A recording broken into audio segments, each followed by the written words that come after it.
Mas o tema da nossa série é Me Perdi de Mim. E a gente fez essa pergunta, né? Depois de 2 anos de pandemia, quem sou eu? Porque assim, o mundo parece que virou de cabeça para baixo, né? Tanta coisa aconteceu, a gente passou a questionar tanta coisa, a rever tantos valores.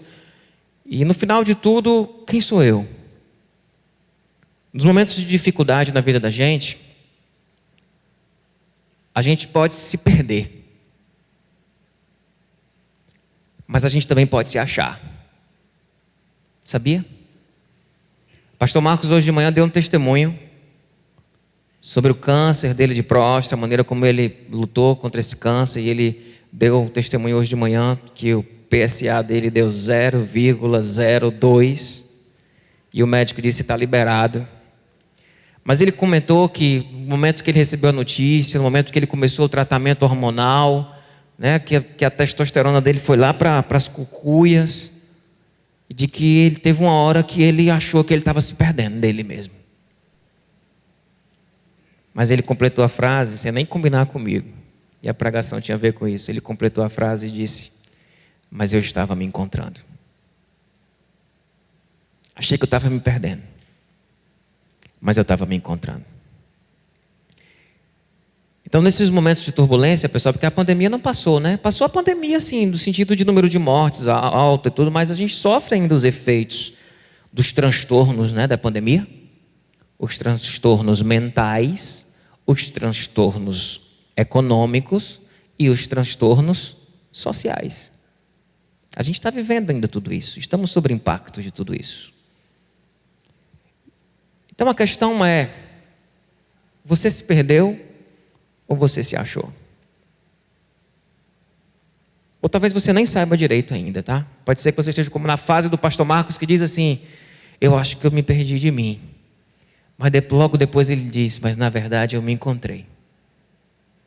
Eu achei que eu estava me perdendo de mim mesmo, mas na verdade eu me encontrei. E hoje nós vamos falar de um homem, de um personagem bíblico, que ao passar por dificuldades e lutas, ele se achou. Mas o foco ao falar desse personagem não será como ele se achou, embora eu vou dar algumas pinceladas, isso vai ficar para o dia 24. Mas hoje a gente vai fazer um recorte muito pequeno, assim, no sentido de pensar como que ele se perdeu. Como que ele se perdeu. Então hoje é o dia da gente talvez expulsar, não sei se expulsar ou identificar o nosso falso eu. Ou esse eu construído a partir de experiências e de situações que não foram legais. Qual é o personagem? Jacó. A gente vai falar de Jacó. Por isso a tarefa de casa no próximo final de semana que a gente não tem será de você ler a história de Jacó. Você pegar ali no capítulo de Gênesis, a partir do capítulo 25 de Gênesis, você sair lendo ali até você conhecer a história dele toda. Mas para você não ficar perdido, nem perdida, Jacó, lembra quando diz o Deus de Abraão, de Isaac e de Jacó. Então Jacó é o filho de Isaac, que é filho de Abraão. E Jacó é aquele cara que nasce, né? Daqui a pouco a gente vai ler esse texto, pegando um calcanhar do irmão Esaú, e depois ele tem toda uma confusão. É o pai de José do Egito. Jacó é o pai de José do Egito. Ele tem toda uma confusão com Esaú, porque Esaú está chegando da caça, muita fome, e Jacó estava fazendo um guisado. E aí naquele momento, Esaú diz: me dá o guisado. Ele disse: eu não te dou, só se você me der o seu direito de primogenitura. E aí ele compra o direito de primogenitura de Esaú, a partir disso, né, se aproveitando da vulnerabilidade do outro. Depois, mais à frente, Jacó passa por um momento onde ele se passa por Esaú, engana o pai Isaac, que já estava cego, estava sem enxergar direito, já com idade avançada, e ele bota uma pele de animal para poder o pai pegar. Você tem a voz daquele episódio que diz assim, quem assistiu ao Record sabe, e quem leu a Bíblia também, né? Você tem a voz de Jacó, mas a pele é de Esaú. Mas a mãe que estava da novela mesmo, esses negócios da Bíblia, né? Bíblia dá muita novela. Então assim, você que é Jacó, né? Mas a mãe tinha colocado as roupas de Esaú, então ele cheirou e tinha um cheiro. Então, quando Esaú sabe, quer matar o irmão, ele precisa fugir. Ele vai morar com Labão, que era irmão da mãe dele. Aí Labão pinta e borda em cima dele, engana ele, promete uma filha, diz que tem que trabalhar 7 anos, mas ele disse, mas ele dá outra filha, mas eu queria era essa, vai ter que trabalhar mais 7, e depois ele sofre lá muito com Labão, passa por muita situação difícil. É Jacó que dorme lá na pedra, tem um sonho com a cabeça na pedra. É Jacó que luta com o anjo e tem a perna ferida. E a gente vai já para esse texto. Mas antes, eu queria ler um texto que, quando eu li, é o começo da história. Eu disse, está aqui, esse cara se perdeu, tem a ver com isso aqui. Olha o que diz em Gênesis 25, de 24 a 28. Ao chegar a época de dar à luz, confirmou-se que havia gêmeos em seu ventre. O primeiro a sair era ruivo, e todo o seu corpo era como um manto de pelos. Por isso lhe deram o nome de Esaú. Depois saiu seu irmão, com a mão agarrada no calcanhar de Esaú, pelo que lhe deram o nome de Jacó. O nome Jacó significava ele agarra o calcanhar do outro, ou o nome Jacó significava que ele age traiçoeiramente. Então o nome que foi dado a ele é um nome que colocava ele como sendo alguém que age traiçoeiramente. Tinha Isaac 60 anos de idade quando Rebeca deu à luz. Os meninos cresceram. Esaú tornou-se um caçador habilidoso e vivia percorrendo os campos, ao passo que Jacó cuidava do rebanho e vivia nas tendas. Isaac preferia Esaú, porque gostava de comer suas caças. Rebeca preferia Jacó.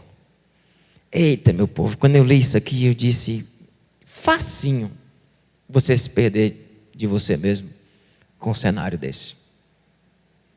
Facinho. Qualquer um de nós, sabe, entraríamos em crise, teríamos problemas a partir de um cenário como esse daqui, nesses 5 versículos. E do que eu estou falando? Queria falar sobre rótulos, queria falar sobre singularidade e sobre preferências. Porque a gente precisa avaliar e dizer onde foi na minha vida que eu me perdi de mim mesmo. E a gente precisa abrir os nossos olhos para os rótulos. A gente precisa abrir os nossos olhos para as preferências. E a gente precisa saber identificar a nossa singularidade. Vamos por partes? Vamos pegar desse texto, desses versículos, onde que estão os rótulos, onde que estão as preferências e as singularidades. E como muitas vezes nós não respeitamos isso ou sofremos a partir disso e nos perdemos de nós mesmos. Vamos construindo uma identidade, um jeito de viver, um jeito que quando a gente olha, a gente diz, isso não sou eu. Entende? Vamos começar com os rótulos. Qual foi o rótulo que foi dado a Jacó? Qual foi o rótulo que foi dado a ele? O nome. Só isso. Olha o que diz o versículo 26. Depois saiu seu irmão com a mão agarrada no calcanhar de Esaú, pelo que lhe deram o nome de Jacó. Aquele que age traiçoeiramente. Pessoal, não sei se vocês têm noção o que é o peso de um nome na cultura, nessa cultura. Hoje a gente escolhe o nome assim, artista, jogador de futebol, o nome da moda, né? Que tem um bocado, teve uma época que era um bocado de nome. Eu não vou dizer os nomes não, porque eu vou pegar o nome dos filhos de vocês e vão ficar chateados. Mas assim, eu estava com o nome aqui para falar, mas vou acertar um bocado de gente aqui, então eu não vou nem falar. Tem aquela época que todo mundo é Felipe, não é? Depois todo mundo é Enzo, né? Depois todo mundo tem os nomes da moda. A gente meio que vai escolhendo assim. A gente não é muito nessa coisa do significado do nome, trazer um peso para ele. Ninguém chega na escola, como é o seu nome? Meu nome é fulano. Ele diz, o que significa? Isso não existe. Isso não existe. Então o nome não tem um peso que tem na época. Mas na época, como é o seu nome? Aquele que age traiçoeiramente. Aquele que age traiçoeiramente. Outro personagem bíblico que sofreu com isso, que eu vou encerrar a pregação de hoje lendo esse versículo, é Jabez, que está lá em Crônicas. Jabez é dado a Jabez, o nome dele foi Jabez porque a mãe dele diz: com muitas dores eu o gerei. Então o seu nome vai ser Jabez, que significa isso, com dores fui gerado. O meu nome podia ser Jabez, porque eu dei muito trabalho para nascer e minha mãe sofreu muito. Teve infecção depois. Já pensou ter um nome marcando essa experiência do nascimento? Marcando a minha vida, marcando a minha história. Aí a gente pensa: ainda bem que hoje isso não acontece. Será que hoje isso não acontece, meu povo? Com o nome não, mas os rótulos estão aí. Talvez o nome não tenha essa influência tão grande, mas existem os discursos feitos sobre nós antes mesmo de nós nascermos. Ou os discursos que são feitos sobre nós a partir do momento que nós nascemos. Dos primeiros passos que nós demos, e as pessoas colam um rótulo na gente. Isso acontece dentro da nossa casa de forma muito natural e sem maldade. Mas nós gostamos de encaixotar as pessoas dentro de um perfil a partir de uma atitude. Se ela repetir 3 vezes, fechou o diagnóstico. Se ela 3 vezes repetir aquilo ali, fechou o diagnóstico. E a gente começa a fazer o rótulo. Eu estava numa cadeira de psicologia da infância e a professora falando da influência que a gente existe antes de nascer. E quando ela fala sobre isso, na psicologia aborda isso, ela aborda no sentido de que a gente existe no discurso sobre nós mesmos. Isso já está forjando a nossa identidade. E quando a gente nasce, esse discurso sobre nós, ele está presente. Ele está presente. Eu fiquei pensando na minha vida, né? Porque eu fui uma criança muito desejada. Meu avô teve 3 filhas mulheres, ele queria ter um filho homem. E a primeira filha da minha mãe foi a minha amada irmã Andréia, né, mulher. E eu lembro do meu avô chegar para o papai e dizer assim: Zé, tu tá lascado, Zé, igual eu, vai ter só filha mulher. Não por preconceito, por nada, mas a vontade de ter um filho homem, que isso era muito comum, hoje é menos, mas era muito forte isso. Era muito forte. E aí, nasce quem? Nasci eu. Eu nasci em cima de um discurso de muito empoderamento, de muita expectativa a respeito de uma criança que nasce, aí botou o nome do avô. Ainda bem, viu? Obrigado, pai, porque o combinado com a mamãe é que ia ser Joed. Se tem algum Joed aqui, me perdoe, mas eu ia ser Joed. E aí no caminho para o cartório, o papai resolveu fazer uma homenagem pro... É muito macho, né? O cara vai no cartório, muda, bota o nome sem combinar com a mulher. Acho que esse é o nome do pai, não vai achar ruim, né? Ia ser Joed. O nome do meu avô. Eu disse: poxa, isso é um discurso sobre mim. Existe um discurso sobre mim. E a cada vez que eu acertava alguma coisa, que eu tinha uma atitude de... Isso era reforçado. Isso é determinista na vida da gente? Não, porque eu podia transformar isso em dor, não podia? Eu não podia dizer: vocês têm uma expectativa muito grande em cima de mim, e eu frustrar essas expectativas e receber isso como cobrança. Não podia. Existem uns discursos sobre nós. A gente na cadeira lá, isso gera muita dor. É tipo: quais eram os discursos sobre você?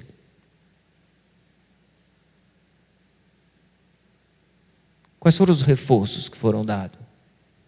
Era como? Era o organizado? Era o desorganizado?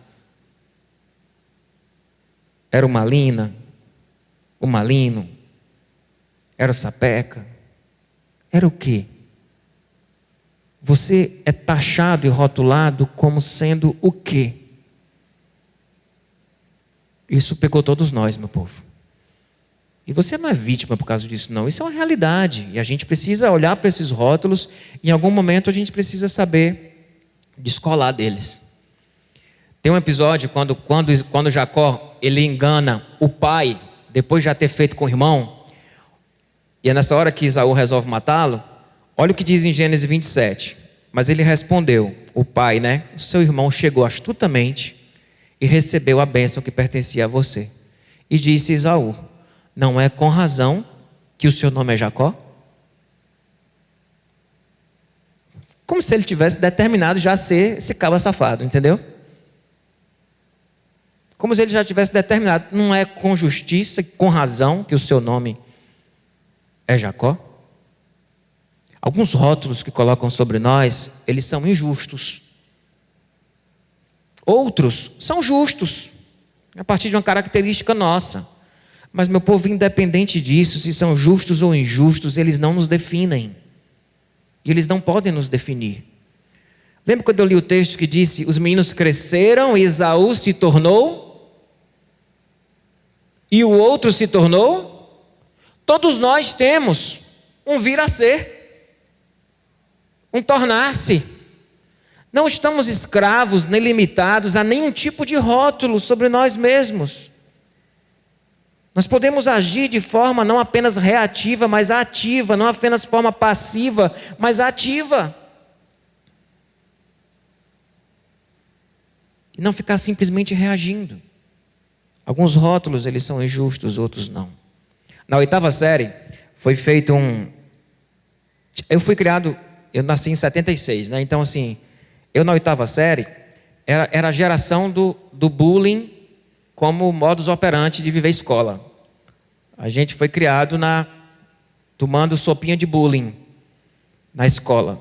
E isso era, quanto mais bullying você fazia, mais legal você era. E aí criaram um negócio lá de escolher quem era o mais tudo da sala, né? O mais bonito da sala. As meninas se juntaram e fizeram essa lista.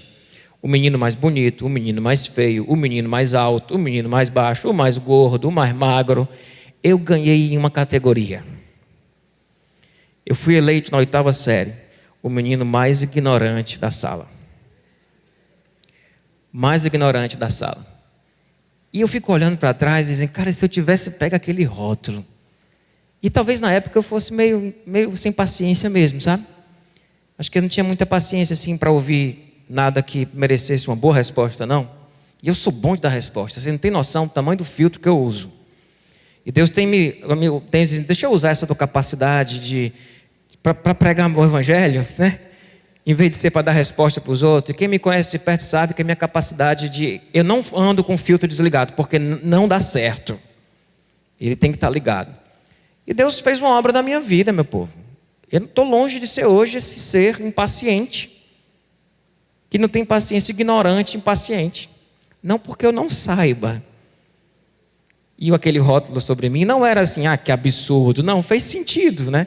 Mas quando eu ouvi aquilo, eu disse: sério? O mais ignorante? Eu não estava na expectativa de ser o mais bonito, não. Nem o mais magro, muito menos. Porque faço dieta desde 8 anos de idade. E estou na luta. Mas o mais ignorante, aquilo gerou em mim assim um sentimento de: a gente pode mudar isso. A gente não está escravo dos rótulos que colocam na gente, não. Jacó mudou. Jacó apanhou, aí apanhou e mudou. Botou a cabeça na pedra, sonhou com Deus, brigou com o anjo, não sei o que, e mudou. Depois ele encontra o irmão, ele pede perdão. Pede perdão ao irmão, uma atitude de humildade. E existe algo na história de Esaú e Jacó que para mim é a parte mais bonita dessa história. Quando um versículozinho lá no final da vida de Isaac diz que Esaú e Jacó sepultaram o seu pai juntos. Ninguém é escravo de um rótulo que coloquem na gente.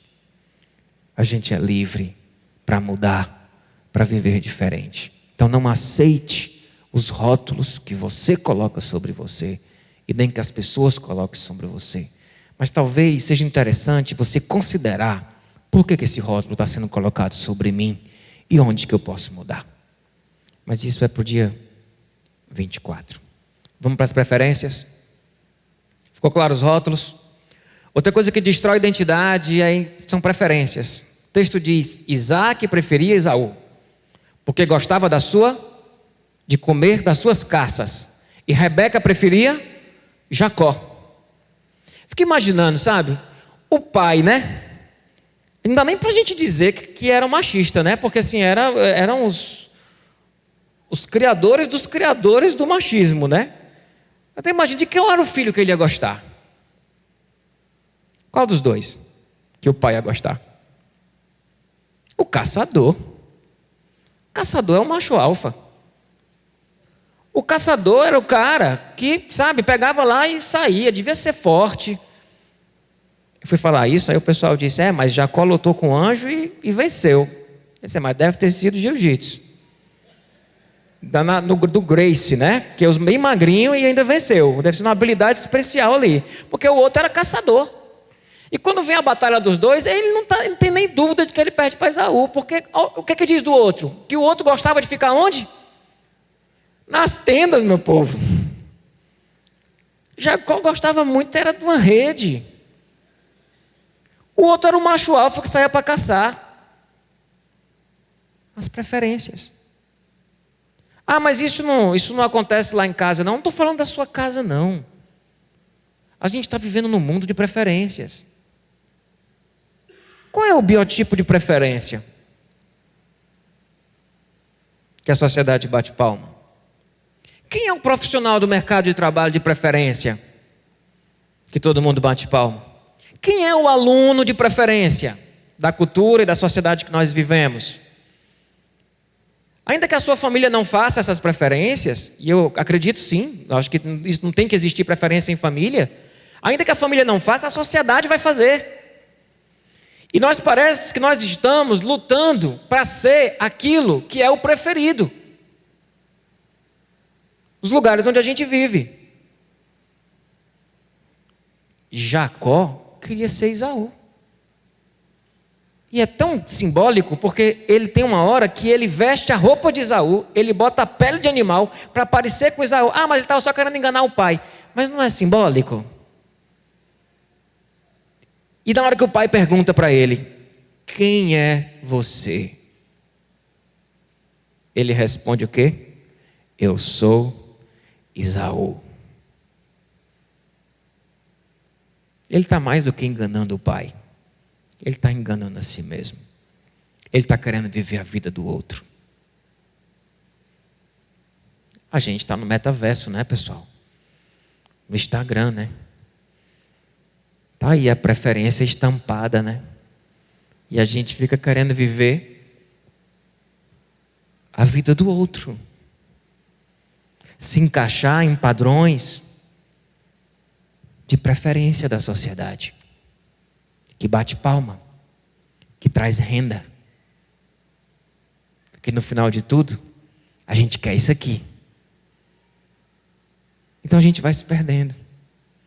No mundo de preferências é muito fácil a gente se perder. Porque corre o risco da gente deixar de ser a gente mesmo para tentar ser aquilo que é preferido. Para você ser aceito, para você ser acolhido. Só que quando você vê, no final de tudo, dessas preferências, você não consegue ser o outro e nem conseguiu ser você. E aí deu ruim. Você nem foi o outro e nem conseguiu ser você. E aí ficou para trás. Quem foi que definiu, pessoal, que o rosto tem que ser assim ou assado? Vocês acham que Deus criou algumas pessoas num dia que ele estava feliz e outras num dia que ele estava com raiva? Isso é coisa da cultura. A cultura elege suas preferências e seus padrões. Meu povo, a harmonização facial, não vou nem para harmonização facial, mas aqueles filtros do Instagram é como se a gente ficasse querendo criar um personagem, sabe? Aí tu faz a tua inscrição lá no... Eu nunca sei dizer o nome desse negócio. É Tinder, é? Tinder. E a foto que está lá cheia de filtro. Aí quando marca o encontro, negação. A gente tentando ser outra coisa que a gente não é. Tentando buscar uma preferência da cultura. E aí vem o terceiro ponto, que são as nossas singularidades. Deus nos criou de uma forma única, singular. Esse negocinho que está aqui, ó, não é só um legal, é uma impressão digital que ninguém tem igual a sua. Ninguém. E quando a gente tenta ser igual ao outro, a gente está sendo patético. Nós temos uma singularidade. Olha o que diz em Gênesis 25. O primeiro a sair era ruivo, e todo o seu corpo era como um manto de pelos. Os meninos cresceram. Esaú se tornou um caçador, e o outro se tornou habilidoso, que vivia percorrendo os campos, ao passo que Jacó cuidava do rebanho e vivia nas tendas. E era para estar tudo bem, cada um sendo quem era. Se não tivesse preferência nem rótulo, estava cada um vivendo sua vida. No final, pessoal, Jacó fica muito rico, sendo que cuida do rebanho e que habita nas tendas. Ele ficou muito bem. E a habilidade que ele tinha de enganar os outros, ele usou para ser estratégico na vida dele. E prospera. Quando ele tem um impasse com Labão, ele chega a dizer para Labão: Labão, pode confiar na minha honestidade. Ora, o cara que tinha um nome chamado aquele que age traiçoeiramente, colocando a sua honestidade. E ele trabalhou os 7 anos, trabalhou mais 7, e todos os acordos que ele fez com Labão, ele cumpriu. Depois ele foge, mas quando Labão vai atrás, ele para de fugir, encara o cara e diz: olha, eu fugi por isso, eu achei que você ia querer tirar suas filhas de mim. Ele encara com a verdade. Cadê o moleque? E ele não deixou de ser ele. Nós temos a nossa singularidade, precisamos respeitar isso. No dia 24, pessoal, a gente vai pensar, e eu vou só pincelar aqui agora para vocês, porque eu quero que isso fique claro. Nós somos uma junção da imagem de Deus em nós, da nossa singularidade, da natureza pecadora e a obra do Espírito Santo em nós. A gente é uma junção dessas coisas. Tem o Imago Dei, tem a nossa singularidade, tem a natureza pecadora e tem a obra do Espírito Santo na vida da gente. É muito difícil separar uma coisa da outra. Mas por que eu estou dizendo isso? Não confunda singularidade com desejo carnal. Não confunda singularidade com natureza pecadora. Porque eu já vi gente batendo no peito dizendo: eu vou fazer isso porque eu sou assim. E na verdade ele não está dando vazão a uma singularidade, nem a um Imago Dei, e nem a obra do Espírito Santo na vida dele. Ele está dando vazão para a sua natureza pecadora e está chamando isso de singularidade. Essa é a parte do seu eu que precisa ser transformado. A singularidade é a parte do nosso eu que não precisa ser transformada, ela vai só ser ajustada, burilada. Então não dá para bater no peito dizendo: estou fazendo isso porque sou eu sou assim mesmo, e eu vou fazer assim, eu vou morrer assim, eu fui criado assim, e eu sou desse jeito e acabou. Não. Natureza pecadora não é singularidade, não tem nada a ver com o Imago Dei, e não é resultado da obra do Espírito Santo na vida da gente. Mas a gente vai tentar desenhar isso melhor no dia 24. Agora a gente precisa sair daqui, simplesmente sair daqui fazendo as pazes com a nossa singularidade. Olha o que diz o Salmo 139, 13 e 14. Tu criaste o íntimo do meu ser e me teceste no ventre da minha mãe. Eu te louvo porque me fizeste de modo especial e admirável. As tuas obras são maravilhosas e disso eu tenho plena certeza. É alguém que está em paz com a sua singularidade. Você consegue ler esse texto e como fala a sua? Deus me criou de uma forma maravilhosa. Ah, não, porque talvez você diga: não, consigo não. Eu sou uma porcaria. É porque talvez tu está olhando para a tua natureza pecadora, ou para o rótulo, ou aquilo que você tentou ser, aquilo que você se tornou tentando ser o outro. Aí ficou ruim, ficou estranho, ficou igual a harmonização facial. Não recomendo. A chance de dar errado é grande. Vai ficar estranho, vai ficar parecendo Darth Vader. Não recomendo. Se alguém já fez, espero que tenha ficado bom. Não recomendo. Esse negócio que você não está gostando é aquilo que você se tornou tentando ser o outro. Precisa tirar os rótulos, as preferências, e precisa pegar um imago Dei na vida da gente, sabe? Pegar a nossa singularidade e pegar a nossa natureza pecadora e subjugar ela pela obra do Espírito Santo de Deus na vida da gente. Pense no eu legal. Pense no eu massa. No eu que eu quero conhecer. Pense no eu que eu quero conviver. Pense no eu que eu quero morar junto. E que eu seja esse eu que minha esposa quer morar junto. Que você seja esse eu que seu cônjuge quer morar junto. Transforma. Mas primeiro você precisa fazer as pazes. E Deus me criou de uma forma maravilhosa. Precisa crer nisso, nem que seja pela fé. Nem que seja pela fé. Deus me criou de uma forma maravilhosa. E disso eu tenho plena certeza. Quando eu tinha 7 anos, eu não sei se era 7, se era 6, acho que era 7. Teve uma corrida de bicicleta na escola que eu fazia parte. Eu não sei qual era a idade. Era uma corrida de bicicleta. Eu só sei que era na fase que a gente estava aprendendo a andar de bicicleta. E era uma corrida de bicicleta, assim, na quadra da escola. Botava os meninos tudo na fila, assim. Apitava.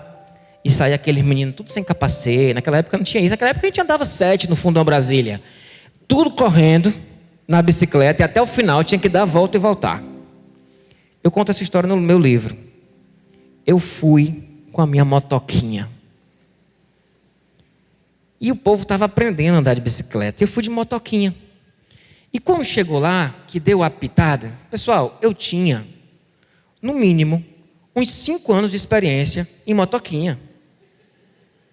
Aquele pessoal estava tentando fazer algo que eles ainda não eram, que era andar de bicicleta com rodinha. Quando apitou, quando deu o apito, eu fiquei, quando eu saí na motoquinha, ó, rapidinho. Aí dá aquela virada com a motoquinha que faz assim, ó, levanta a motoquinha e vai. Tá, ganhei. Quando eu voltei, tinha um que ainda estava tentando subir a bicicleta. A gente precisa fazer as pazes com a nossa realidade do hoje, com aquilo que a gente vive hoje. E saber que é bom. E se é de motoquinha que eu sei me virar bem, valeu. Quando eu fui começar a Candeias, a Andréia, minha irmã, estava no grupo pequeno lá da PIB. E ela me trouxe uma palavra que eu guardei e guardo até hoje. Ela falou de Saul, de Davi. Porque Davi, quando foi enfrentar o gigante, Golias, quiseram dar para ele uma armadura de Saul. Eu vou enfrentar o gigante. Vai, pois espera aí. Pega a armadura de Saul. Botaram a armadura de Saul nele, botaram a espada de Saul. Quando deram tudo para ele, ele não conseguia nem se mexer. Aí ele disse, não, eu vou com a funda, com as minhas pedrinhas, porque é desse jeito que eu sei lutar. É tipo assim, meu povo, eu vou sendo eu. Eu vou sendo eu. Eu vou de motoquinha. E a minha irmã me disse uma coisa que ela disse, Delbrando, você está começando uma igreja, as pressões são muitas. Não deixe nunca com que ninguém coloque uma armadura de Saul em você. Está aqui, ó.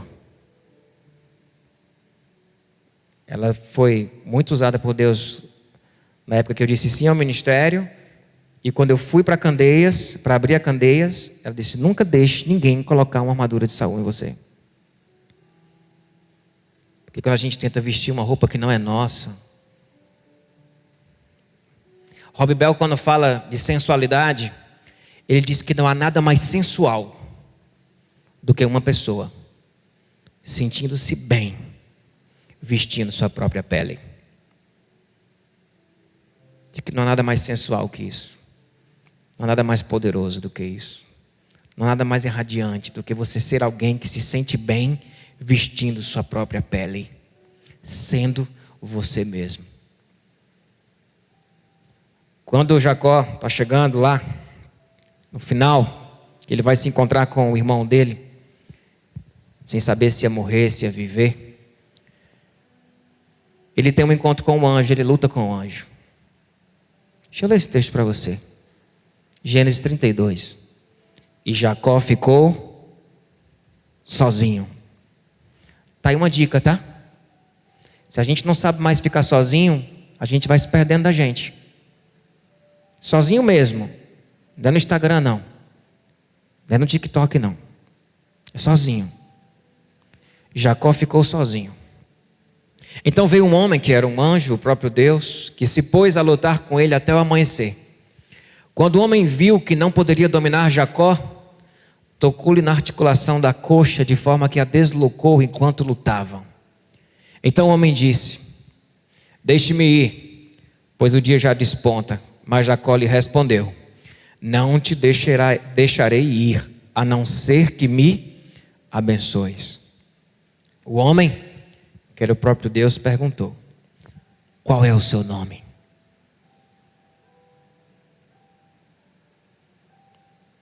Qual é o seu nome? Ele respondeu: Jacó. A outra vez que tinham perguntado isso para ele, que o pai dele perguntou isso para ele, ele disse: eu sou Esaú.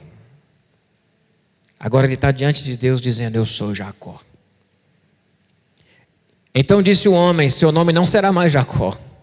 Isso é restauração, pessoal. Seu nome não será mais Jacó. Você não vai viver mais a partir deste rótulo.